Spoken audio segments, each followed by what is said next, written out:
Assalamualaikum warahmatullahi wabarakatuh. Yang terhormat Umi Dabiani, Pondok Pesantren Super Kantare Bahani Fida. Yang terhormat Guru MTS MA Pondok Pesantren Super Kantare Bahani Fida. Yang saya sayangi kedua orang tua saya dan adik saya, semoga sehat selalu di rumah, amin. Perkenalkan, nama saya Muhammad Bayu Pratama, kelas 7 Pondok Pesantren Super Kantare Bahani Fida.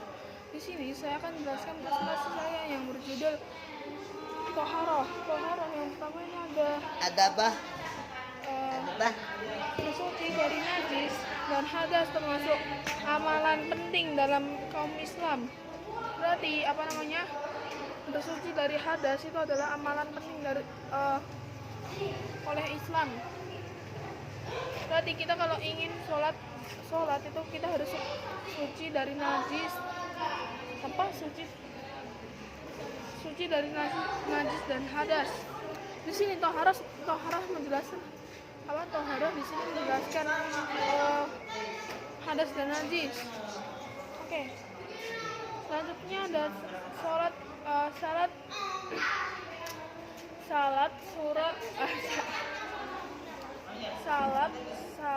syarat-syarat sah adalah suci dari najis dan hadas.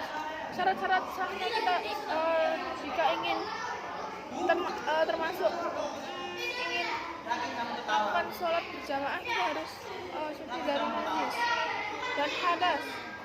Hadas berwudu. Hadas berhubungan dengan badan. Hadas berhubungan dengan badan itu najis berhubungan dengan badan. Kita berhubungan dengan badan itu adalah najis yang besar. Itu najis, bukan hadas. Jika kita berhubungan badan itu adalah najis, bukan hadas. Berhubungan badan itu najis. Karena pokoknya berhubungan dengan badan laki-laki dan perempuan,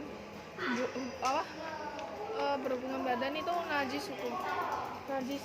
Jika kita setelah berhubungan badan belum mandi wajib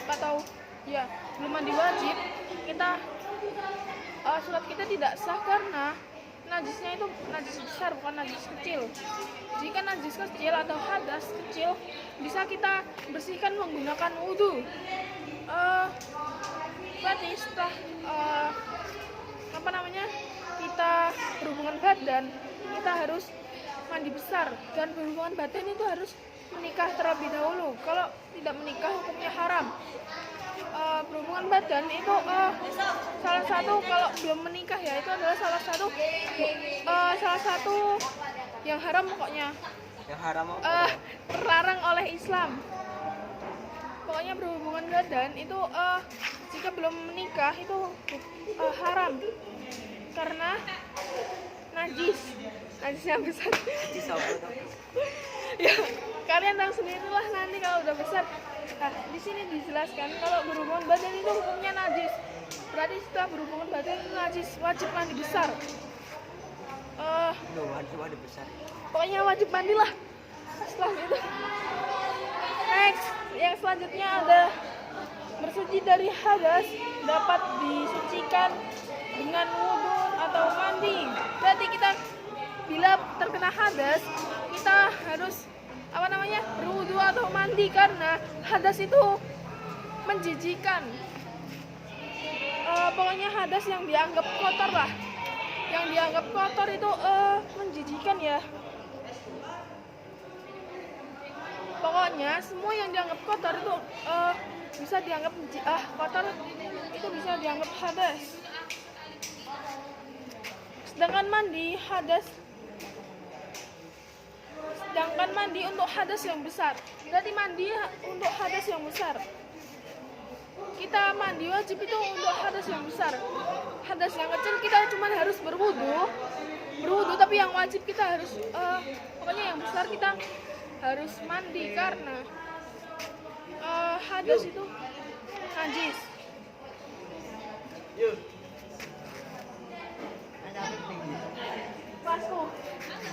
Oke.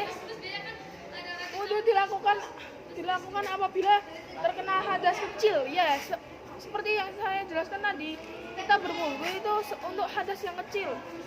Hadas yang kecil contohnya kentut, terus apa namanya?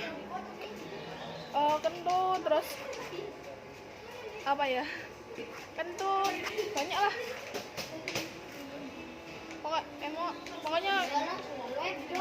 Pokoknya gitulah.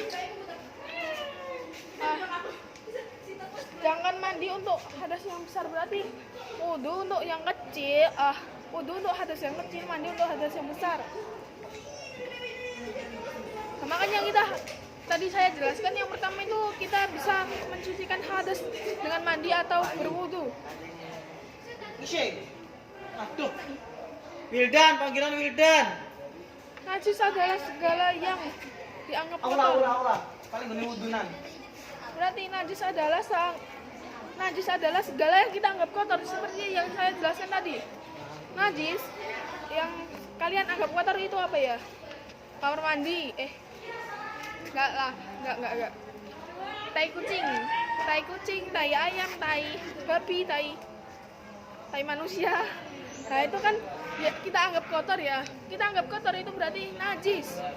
Seperti yang saya jelaskan tadi, yang kotor itu, yang kita anggap kotor itu dianggap najis juga. Karena di sini yang kotor itu adalah najis.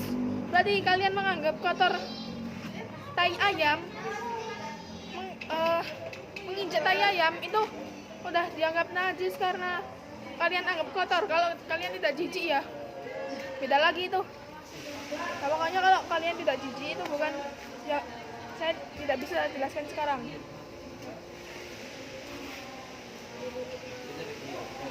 Najis tidak hanya di benda. Ternyata najis tidak hanya di benda.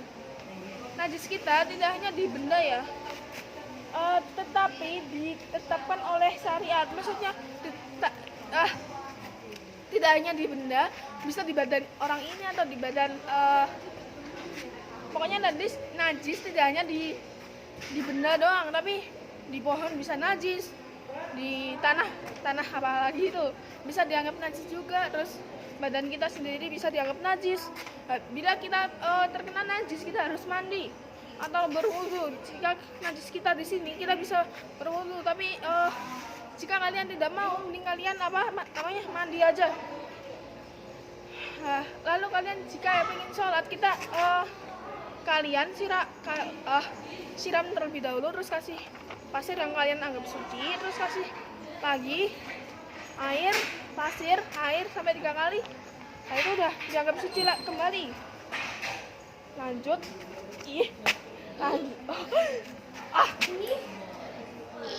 Apa sih, Cop?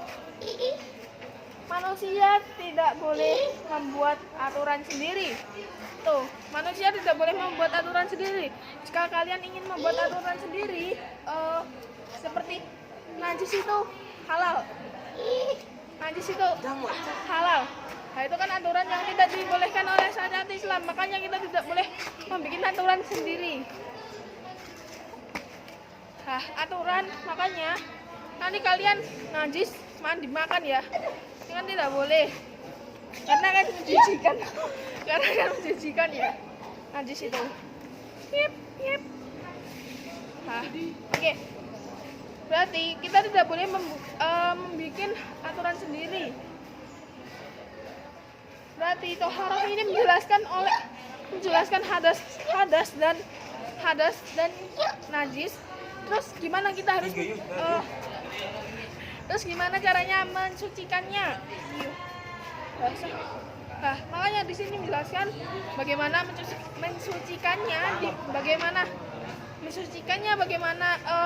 bagaimana kita bisa mengetahui hadasnya gimana, najisnya gimana. Makanya jika kita terkena hadas itu berarti atau najis. Jika kalian ingin tahu najis itu berarti yang kotor ya. Berarti kita harus berwudu atau mandi jika kita terkena hadas atau najis. Terus kita jika ingin beribadah, kita harus suci dari hadas dan najis. Oke, jangan lupa like, comment, dan subscribe. Bila saya ada salah kata, mohon maafkan. Wassalamualaikum warahmatullahi wabarakatuh. Mana Wildan? Was. Sip.